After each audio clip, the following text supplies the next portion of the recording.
स्वागत आणि आज माझ्या सोबत स्टुडिओमध्ये आहेत एबीपी माझाच्या संपादिका सरिता कौशिक आणि पुढचा 1 तास आपण राज्यामधल्या या बहुप्रतीक्षित स्थानिक स्वराज्य संस्थांच्या निवडणुकांच्या संदर्भात बातचीत करणार आहोत त्यांच्याशी। कारण आज संध्याकाळी 4 वाजता स्थानिक स्वराज्य संस्थांच्या निवडणुकांच्या घोषणेची शक्यता आहे आणि सगळ्यांनाच खरं तर गेल्या काही वर्षांपासून याचीच प्रतीक्षा लागलेली आहे। त्यामुळे आज या निवडणुकांचं बिगुल वाजण्याची शक्यता आहे आणि राज्य निवडणूक आयोग आज दुपारी 4 वाजता एक महत्त्वाची पत्रकार परिषद घेणार आहे। या पत्रकार परिषदेमध्ये जिल्हा परिषदा, नगरपालिका आणि महानगरपालिकांच्या निवडणुकांच्या तारखा या जाहीर केल्या जाण्याची चिन्ह आहेत। राज्याचे मुख्य निवडणूक आयुक्त दिनेश वाघमारे हे आज दुपारी 4 वाजता ही पत्रकार परिषद घेतील आणि याच परिषदेमध्ये ते निवडणुकांच्या तारखांची अधिकृतपणे घोषणा करतील अशी दाट शक्यता व्यक्त केली जाते। तर राज्यामधल्या या ज्या स्थानिक स्वराज्य संस्थांच्या निवडणुका आहेत त्या पुढच्या 3 टप्प्यामध्ये पार पडतील।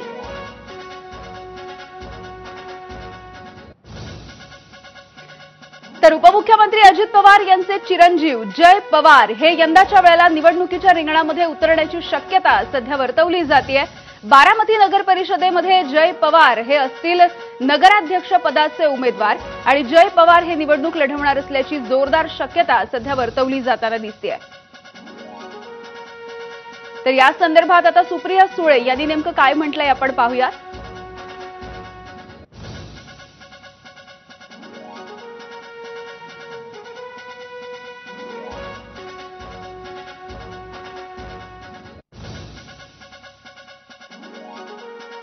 नाही कसं आहे, आता अजित पवारांच्या राष्ट्रवादीनी कोणाला कॅन्डिडेट द्यायचा हा त्यांचा अंतर्गत प्रश्न आहे। आपण कसं एका सशक्त लोकशाहीमध्ये कोणी कुठल्याही पक्षाने कोणाला कॅन्डिडेट द्यायचा हा त्यांचा प्रश्न आहे। त्यामुळे उपमुख्यमंत्री अजित पवार यांचे चिरंजीव जय पवार हे यंदाच्या वेळेला निवडणुकीच्या रिंगणामध्ये उतरू शकतात अशी शक्यता वर्तवली जाते आणि बारामती नगर परिषदेमधून ते नगराध्यक्ष पदाचे उमेदवार असू शकतात अशी ही माहिती मिळते।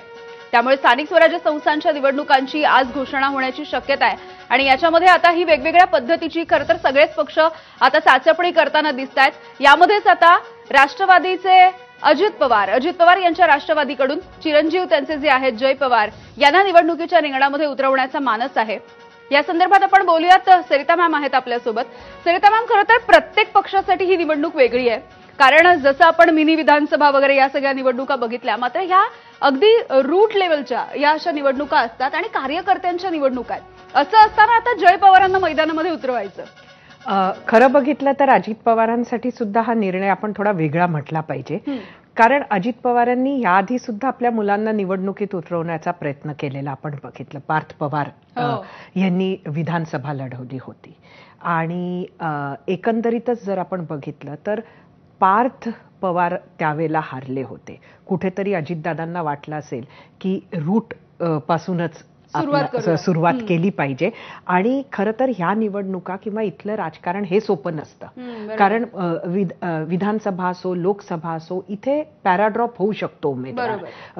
वेगवेगळे नेते, त्यांची मुलं, त्यांचा तिथे असणारा कार्यकर्त्यांचा जो एक संपूर्ण ढाचा असतो त्या भरोशावर निवडून येत असतात। पण इथे कुठेतरी जेव्हा समीकरणं अगदी वेगळी होऊ शकतात अशा वेळेला इथं ग्राउंड लेवलची माहिती असणं गरजेचं असतं आणि ज्याला खऱ्या अर्थानं राजकारण सुरू करायचंय त्यासाठी हा सुरुवातीचा पॉइंट म्हणून अत्यंत महत्त्वाची संधी आहे। आणि कुठेतरी जय पवारांनी अगदी गांभीर्यानं म्हणजे राजकारणात यायचं असं ठरवलेलं दिसतंय, ज्यामुळेच अजितदादांनी हा निर्णय घेतला असावा।